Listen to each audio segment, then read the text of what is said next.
அனைவருக்கும் வணக்கம். நாட்டுக்கோழியின் முட்டை மிகவும் நல்லது. ஆனால் நாட்டுக்கோழி வளர்க்க மாட்டோம். ஏன்னா கோழி அசிங்கம் பண்ணோம் அப்படின்னு. இப்போ இருக்கிற மக்கள் அனைவருமே நல்லது இதெல்லாம் வேணும்னு நினைக்கிறாங்க.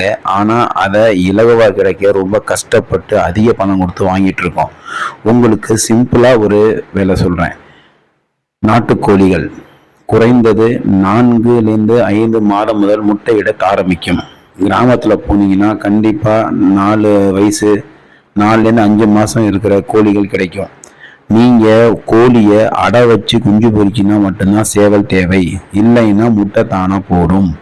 ஆண் சேவல் இல்லாமல் கோழி முட்டையிடும். அந்த முட்டையை அடை வைக்க முடியாது, ஆனால் குழந்தைங்களுக்கு கொடுக்கலாம், ரொம்ப நல்லது, எந்தவித பாதிப்பும் கிடையாது. அதனால் நீங்கள் உங்கள் குழந்தைங்களுக்கு, மெயினாக பெண் குழந்தைங்களுக்கு நாட்டுக்கோழி முட்டையை கொடுத்தீங்கன்னா ரொம்ப நல்லா இருக்கும். அனைவரும் நாட்டுக்கோழி முட்டையை குழந்தைகளுக்கு கொடுத்து இது எந்த விதமான பாதிப்பும் இல்லைங்க. ஒரு பெண் கோழி வீட்டில் இருந்தாலே போதும், கண்டிப்பாக உங்களுக்கு 13-15 முட்டைகள் கண்டிப்பாக கிடைக்கும். நீங்கள் பயன்படுத்துகிற காய்கறி பொருள் வேஸ்டேஜை கொடுத்தால் போதும். அரிசி, தினமும் கொஞ்சம் அரிசி, காய்கறிகள், இது மாதிரி விஷயங்கள் செய்யும்போது உங்களுக்கு தரமான முட்டை கிடைப்பதோடு மட்டும் இல்லாமல் குழந்தைங்களுக்கு ஆரோக்கியமான முட்டையை கொடுக்குறீங்க. இன்னொன்று, கெமிக்கல் இல்லாத முட்டை.